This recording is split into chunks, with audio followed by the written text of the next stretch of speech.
बोलिए। देखिए, हम आप पर सवाल नहीं खड़ा कर रहे, हम तो आपके संस्थान पे सवाल खड़ा कर रहे हैं। आप मेरे संस्थान पर सवाल कैसे खड़ा कर सकते हैं सुनील जी? सुनील जी, सुनील जी, मैं आप पर सवाल नहीं खड़ा कर रही, मैं आपकी पार्टी पर सवाल खड़ा कर रही हूँ। वो ऐसा करती है, आप तो अच्छे हैं। क्या सवाल है आपका? आप तो अच्छे हैं, आपकी पार्टी एक पर सवाल है। ये चलेगा आपको? ये चलेगा? ये चलेगा?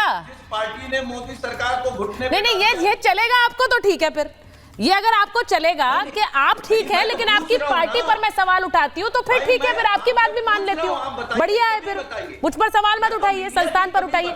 ये कौन सा तर्क है Sunil ji? This is derailing this debate, we are derailing this debate. मैं आपसे सिर्फ पूछ रही हूँ क्योंकि इतना संवेदनशील मुद्दा है ये। अनंत जी आ गए। लड़ाई हमसे नहीं है, आपकी लड़ाई हमसे नहीं है, ठीक है। आप पर्सनल लड़ाई करने लगे डिबेट में। मैं पर्सनल हो नहीं रही सर, मैंने इसीलिए तो कहा कि राहुल जी पर बात करते हैं। We are derailing this debate. मैं अनंत जी के पास एक बार जा रही हूँ, एक बार आनंद जी के पास जा रही हूँ। वो बहुत देर से जुड़ ही नहीं रहा था सर, कनेक्शन ही उनका ठीक नहीं था।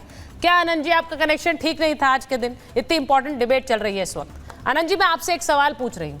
उन्होंने कहा कि क्या आनंद जी पता नहीं अभी सूरज जी, आनंद जी क्या आप मुझे सुन पा रहे हैं? आनंद जी, ये जो बयान आया है राहुल गांधी का, मैं आपसे सिर्फ ये पूछना चाहती हूँ, इंडियन स्टेट क्या है भाई? नरेंद्र मोदी के खिलाफ, मोहन भागवत के खिलाफ तो जंग हमेशा से छड़ी हुई है उन्होंने, पर अब इंडियन स्टेट के खिलाफ जंग है।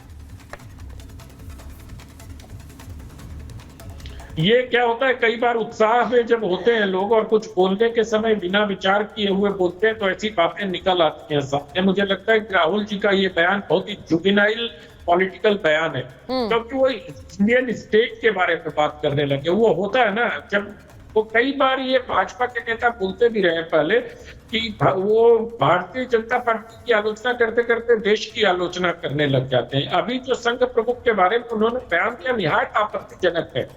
अब संघ प्रमुख ने क्या कहा बगैर सोचे समझे, 2023 में भी उन्होंने, दत्ता जी ने एक बयान दिया था, उसके उस समय भी कहा था कि सारे कब्जा कर लिया। अरे विवेक श्रीवास्तव जी बैठे हैं हमारे मित्र, जितना इस स्थानों पर कम्युनिस्टों ने कब्जा किया उतना तो किसी ने किया, कब्जा नहीं किया। अजय भवन से पर्ची कटा करती थी तो नियुक्तियां हुआ करती थी, ये सारे लोग भूल गए। खैर चलिए, उस बात को मैं भूल जाता हूं, अभी उस बात को करने का कोई अर्थ नहीं है। मैं सिर्फ इतना कहना चाहता हूं कि आज राहुल गांधी को 2023 में उन्होंने बात कही थी दत्तात्रेय होसबाले जी के बयान के बाद, वही बात अभी फिर से दोहराई है। तब भी दत्ता जी ने एक बात कही कि वो राजनीतिक संस्था है और वो राजनीति करते हैं, हमें उसमें नहीं पड़ना, पर वो राहुल गांधी से एक अच्छे राजनीतिक के बयान के तौर पर उनसे एक्सपेक्ट कुछ और करते हैं। यही मैं कहना चाहता हूं। मोहन भागवत जी ने भी यही कहा कि राजनीतिक स्वतंत्रता देश को 15 अगस्त को मिली, लेकिन 22 जनवरी 2024 को इस देश को सांस्कृतिक स्वतंत्रता मिली। और ये बात संघ लंबे समय से कहता रहा है। गलत है, गलत इसके अच्छा जो लोग आज बात ही गलत है। मोहन भागवत ने anti constitutional, anti India statement दिया है जो नकलात को उसके अच्छा, वेरी इंटरेस्टिंग विवेक जी, आपका बयान मुझे बहुत इंटरेस्टिंग लग रहा है। अनंत जी, एक बार थोड़ा सा और दुरुस्त कराती हूँ आपको ऑडियो। विवेक जी कह रहे हैं कि राहुल इंडिपेंडेंस नहीं थी, मोहन भागवत ने बहुत एंटी इंडिया स्टेटमेंट दिया है, लेकिन जो इंडियन स्टेट के खिलाफ लड़ाई लड़ने की बात है वो एंटी इंडिया नहीं है, वो बहुत प्रो इंडिया है। विवेक जी की समझ भारत और मोहन भागवत और संघ को लेकर थोड़ी कमजोर है।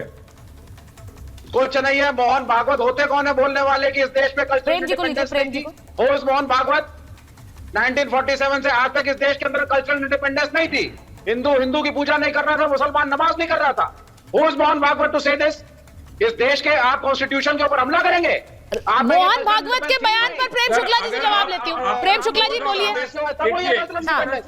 एक मिनट अनंत जी, एक मिनट मैं जरा प्रेम शुक्ला जी से एक बार शांत हो जाए तो मैं बोलूं। हाँ, एक मिनट। कम्युनिस्ट पार्टी तो उसके सर्टिफिकेट की आवश्यकता नहीं है उनको। ठीक, प्रेम शुक्ला जी वो कह रहे हैं ये पूरा विवाद मोहन भागवत के बयान से शुरू हुआ, जिसमें उन्होंने कहा राम मंदिर में जब से पूजा हुई तब से आजादी मिली। तो मैं उत्तर दूं। प्रेम जी हाँ, जरा ये शोर थम जाए तो मैं तो देखिए, पहली बात तो संस्थाओं पर कब्जा करने वाली बात का मैं उत्तर देता हूँ। संस्थाओं पर कब्जा करने की स्थिति ये थी कि जस्टिस कृष्णा अय्यर केरल में कम्युनिस्ट पार्टी के मंत्री हुआ करते थे, कालांतर में सुप्रीम कोर्ट के जज बनाए गए। वो बहरुल इस्लाम पहले गुवाहाटी हाई कोर्ट के जज बनाए गए, फिर कांग्रेस ने उनको राज्यसभा सदस्य अपने कांग्रेसी प्रत्याशी के रूप में भेजा, फिर बाद में उनको सुप्रीम कोर्ट ले आए। तो न्यायपालिका का राजनीतिकरण, ये दो ऐसे उदाहरण हैं बहरुल इस्लाम के और जस्टिस कृष्णा अय्यर के।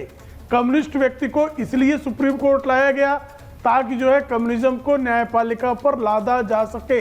कांग्रेसी व्यक्ति को इसलिए सुप्रीम कोर्ट लाया गया ताकि कांग्रेस के इरादों को सुप्रीम कोर्ट पर लादा जा सके।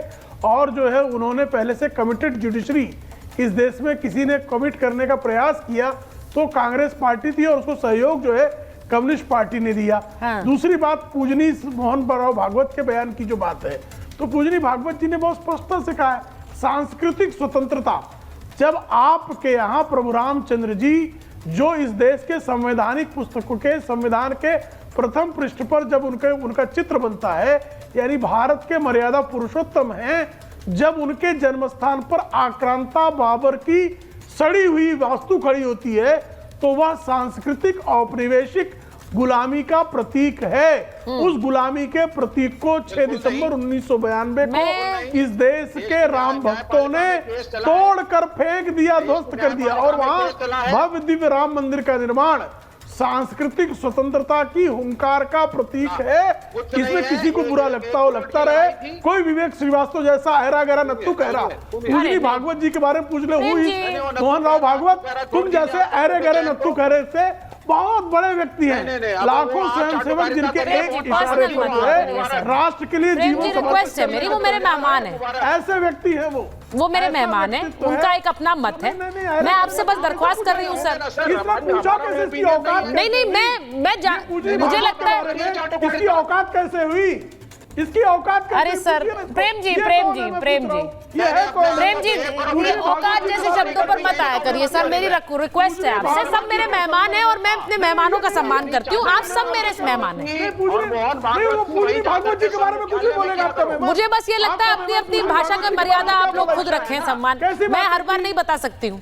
बस ये नहीं प्रेम जी प्लीज। मैंने भाषा की मर्यादा नहीं तोड़ी, मैंने भाषा की मर्यादा नहीं तोड़ी। पूजनी भागवत जी के बारे में अपमानजनक शब्दों का वो ये अच्छा ठीक है कैसे किसी भी तरह की भाषा का इस्तेमाल आप जो करते हैं फिर उसका रेपरकशन, उसका जो वापस पलटवार होता है वो आपको सहना पड़ता है। मैं बार बार यही कहती हूँ। अच्छा ठीक है, मैं आगे बढ़ रही हूँ। बस समीर जी, मैं एक बार एक बड़ी खबर बता देती हूँ। बड़ी खबर क्या आ रही है? राहुल गांधी के बयान पर आ रही हूँ, विवेक जी आ रही हूँ। राहुल गांधी के बयान पर रविशंकर प्रसाद का पलटवार आया है। वो कह रहे हैं राहुल ना देश समझते हैं ना वो संविधान समझते हैं। वो खुद कह रहे हैं इंडियन स्टेट का विरोध करेंगे।